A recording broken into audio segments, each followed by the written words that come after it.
make something. So I just wanted to present Daisuke Kosugi, who I've invited to be in conversation with me. He has become a friend over the years, and we have had many conversations about life and art, and I thought it was important to talk with somebody that I've had a prior relationship with. We've been talking a lot of art theory, other people's work, and political theories, and life in general. Kos works with film and with narratives, and of course is from Japan and has some references that are not Western centered, and I thought that was quite important also to be in conversation with somebody that carries that within him. Sometimes we end up like a really long email correspondence, lots of YouTube links sending each other and so on, but actually we never talked about your painting before. So I'm really looking forward to go in depth on your painting today. I think it's a really big part of my practice that I am always collecting images without any specific purpose, but they're more like an archive. And that is a collection of images that I take when I travel, images that I find online, also sometimes images that I found in like old nature books. They're just there whenever I have a project. So when I started this project, the assignment was that we were asked to make 10 murals, and there was supposed to be some kind of like relationship between the 10 murals, but every mural also had to work independently. So I basically just started playing around with these archival images, a collection that is like a mixture of images from my childhood village where I grew up, images from Vietnam, and then images from the internet that was like tied to a series of phenomena that I was collecting. I'm not entirely done yet with it, but it's pretty close. The last things I have to do here is to redo this second band here. I want a little bit more contrast between the kind of different layers, sections, because these strokes at the moment they're too flat, I think. I'm like they're a little bit too much the same language, like the top one and then this layer. So I want it to be a little bit more monochrome and then stronger strokes. I think that will sort of define the different sections better. This one is different. Yeah. I mean, you don't have so much contrast here, except this one. There and there. It's mostly kind of what it's called, pastel. Yeah. And more graphic. Yeah. I mean, I really like that part of the wall, the graphic part, and how it works together with the wall above. Yeah, there's 2 layers of different style of painting, let's say. Yeah. The background is a little bit like fauvistic, kind of, and then top layer is more graphic. Yeah. I can see the confusion, and it's kind of nice. You can see the whole process, Yeah, but at the same time, yeah, here is really building up. I mean, you have these brush strokes. I think this part reads more clearly because it's a little bit more structured, and that's probably also a little bit the problem with up there is that it's very hard for the eye to read it. So it's probably a matter of clarifying the structural elements a little bit more. But at the same time, I like the confusion also that you don't really know where to look. There's no sense of foreground, background, or which branches goes in front of or behind, or it's the most messy, but it's also the most painterly in a way, like because it is very hard to get this painterliness with this concrete wall. It's nice. I mean, this part is doing so many things. Yeah. Like you have the boat flat, but at the same time there's the background coming through, and then also here is kind of like the logic of the water, but also like start crashing with the tree part. Yeah. It's painterly, I guess.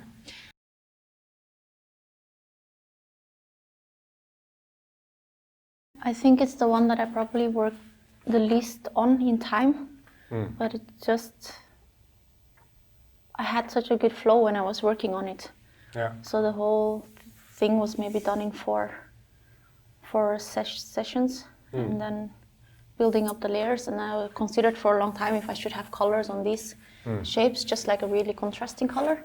But I think what I like about this wall is that it doesn't have any strong one anchor point in the image. It's very much about movement and flow in all kinds of directions.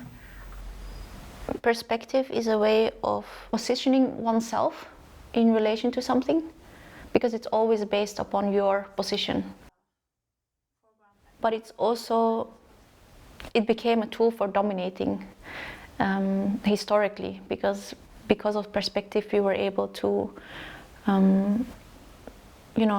create tools to travel and navigate the seas. And so I think that I also, of course, associate it very much with the Western education and build like Western image making tradition, whereas it's not that strong within an Asian context. For example, the presence of perspective. If you look at how images are composed on temple walls, or there is not this linearity in the way a narrative is built up, but there is more like I would say a simultaneity where different events are taking place at the same time, and it's up to you to navigate like the order of a story. And so I guess that's a little bit what I'm trying to do, partially with the way the floors are choreographed, is that when you don't have really clear anchor points in the images, you're much more given the responsibility to navigate your position in the images actively. Like you have to choose actively where you are, and the image has the ability to kind of change when two colors are painted next to each other, but there is no clear contrast. Then it's really depending on where you are and how you look, which field is in front the other. And I like that kind of fluidity, that the image is always negotiating itself in front of you. So the most playful part is kind of here and perhaps here, like a different way of feeling at the space and making the kind of depths, or like this part is like a more like comic way of making shadows, and then here is more fast way of making depths. And here is a bit more like oil painterly, the flatness, but here you have the comic logic, but at the same time the watercolor logic kind of mixing in. It's kind of fun. It's fun. The simple the structure it is, the fun you can make, because when structure is kind of making chaos, and also when your style is making chaos, that's the when kind of became a bit too overwhelming. The skeleton of the image was so clear. It allowed for a lot of variations, and then the decision to make the color scheme quite close to each other. So there's quite few colors in this wall compared to the other walls, but it allows more focus on texture, I guess. Yeah. So that, like you say, like this is kind of more wet, really wet texture, and like I was really surprised. Yeah. And then I was trying to make this kind of like a dry texture some places, and this you almost don't see if you're like at a distance. But so I like these little like subtle sort of irritations almost in the surface. Yeah, and also like this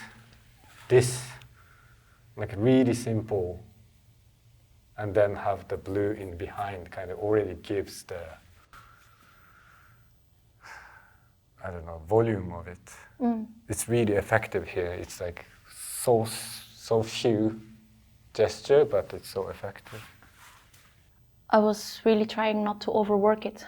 I had to make more very confident strokes and fast strokes, but they had to be just write as much as possible and then leave it a little bit. Yeah, I felt like the first I saw it after this was more like, you know, Japanese ink painting, or like I can see what is called koi fish. Yeah, it has a bit this calligraphy. This. But I felt very much like this character of this wall wanted to be more delicate, where the brush wasn't like so heavy-handed. It wanted to be like really lightly touched, and then you had to just leave it be. And I tried to I really like this part of the wall, where you have this line of the concrete, and compositionally, I think it works really well with the shape. The concrete was already interacting with it. I think I feel very close to being done with this one. It changed from last time. Yeah. The banana, if I can call, it's kind of really like on top, like. And the Matisse colors. Yeah. This blue, I was debating a lot with myself if I should sort of integrate the blue a little bit more to add on green and blue gradations in it so it wouldn't stick out this much. Yeah.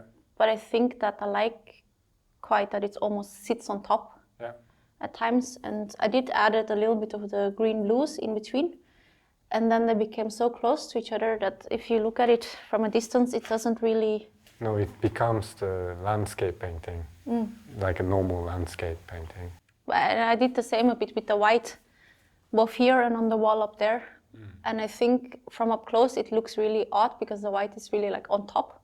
But if you're from a distance, it almost has this kind of, it gives this kind of glistening quality, almost as if you're looking at the landscape in the morning and there's this dew on the grass or something and it flickers a little bit.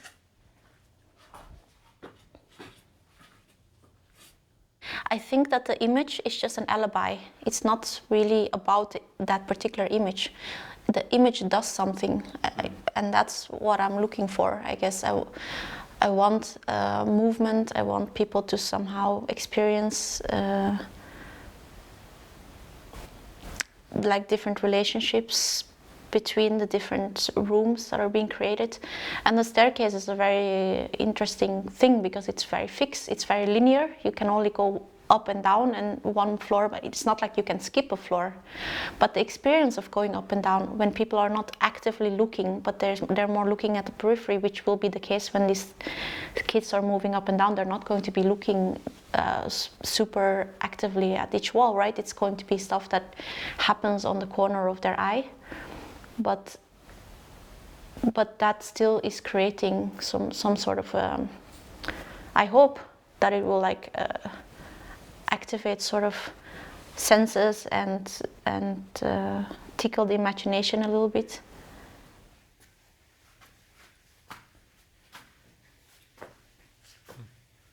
It's nice with this hill, or in the image it's really flat, but it feels like it's kind of it's continuation of staircase.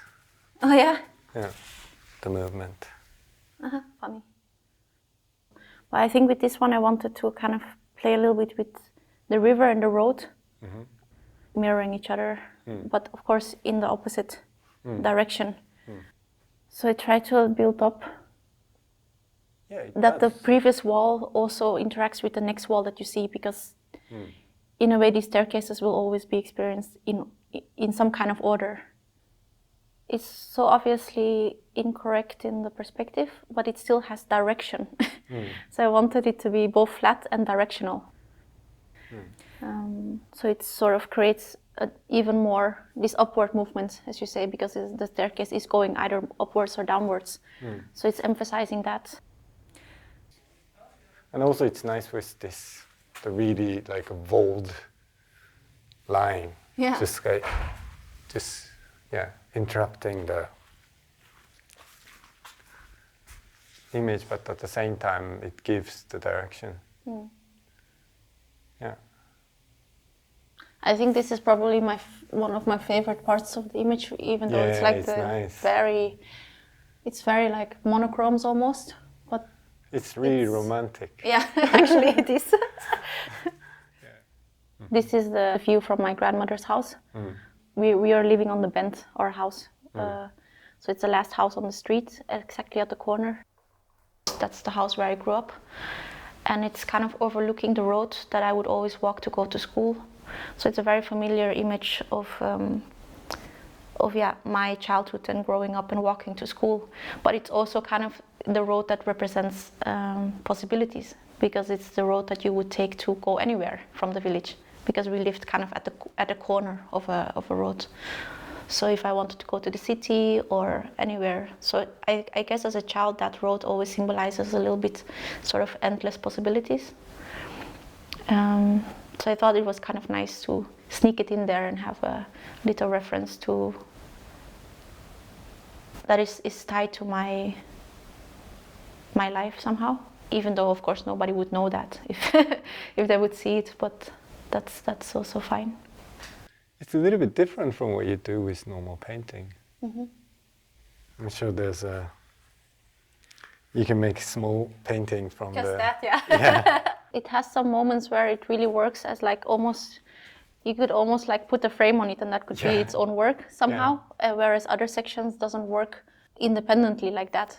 I mean, I try to like here it's very undefined, but it only works in relation to this element, because here it's very strongly, like strong lines. You need to kind of step back there. Yeah.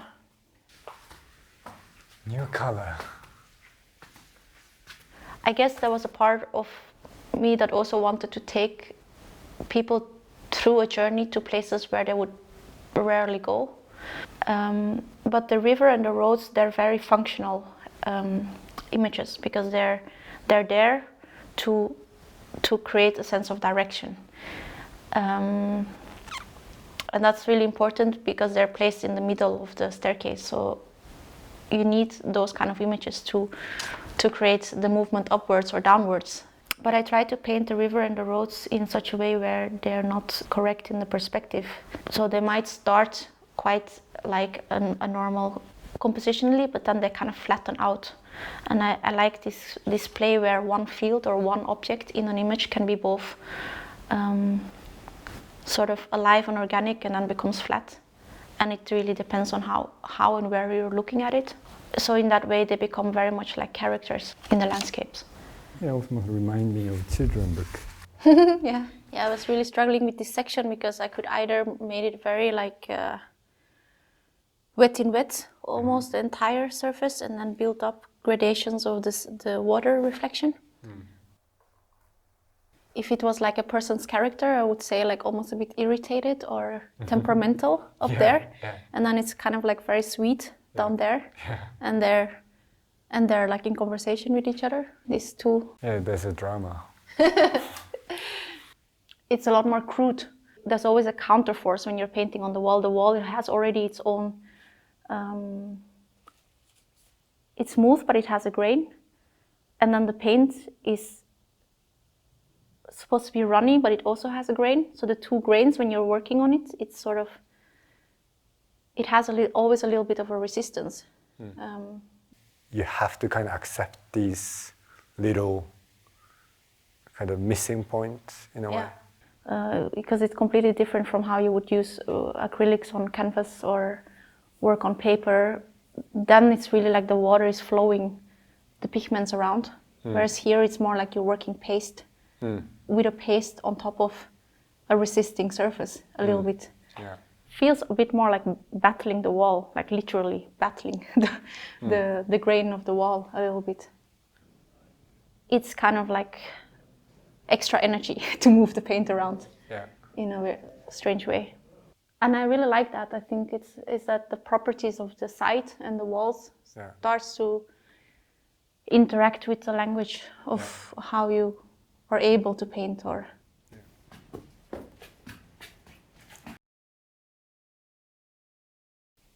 Yeah, so like I've tried very much to do exactly what you said, is like to build up different scenes in the same picture.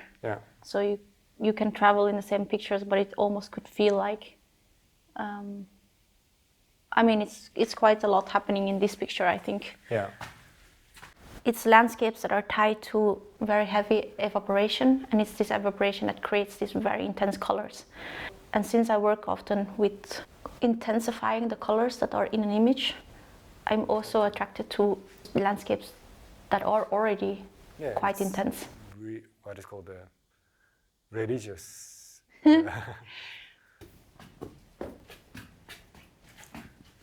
So I have still a lot of work to do on this one, but the skeleton is up.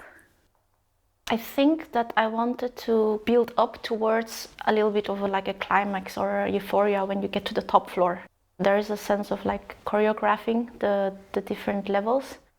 But I had this idea that I knew which image I wanted to start with, and I knew what kind of feeling I wanted to create at the top floor in terms of what kind of journey do I want to take children on every time they walk up and down the staircase. This one is so nice.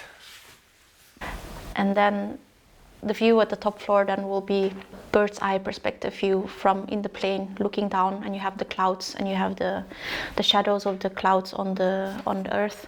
Suddenly you're flooded with daylight, so it already has this release in it, and I guess I was trying to amplify that with the selection and the order of the images. This is the painting that you can just watch like for a long time.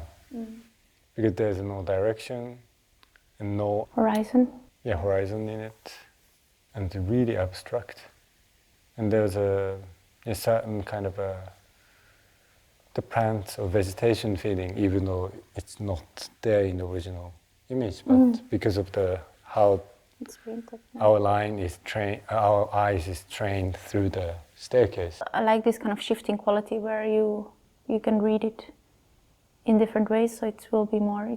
I hope it will stay more active over time.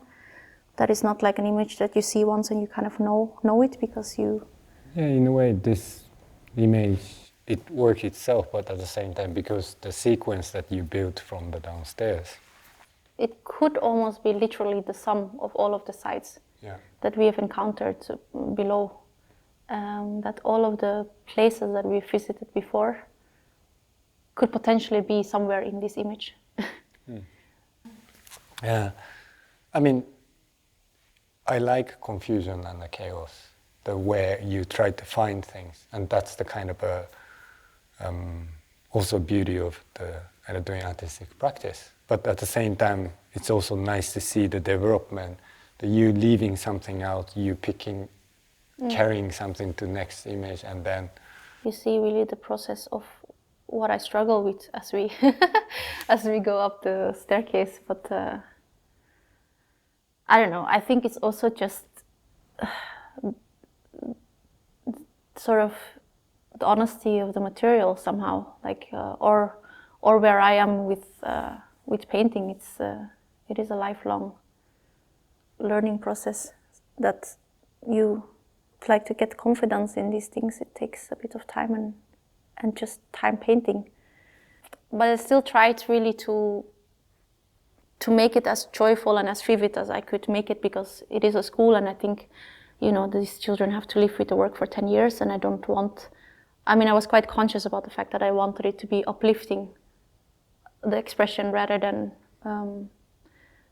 heavy or dark or moody, which I would maybe normally go a bit, which I would maybe explore more normally if I'm in the studio. I certainly search for the edges of saturation, at the same time as I'm also playing a little bit with the opposite of saturation. So minimal a color palette or a monochrome color palette.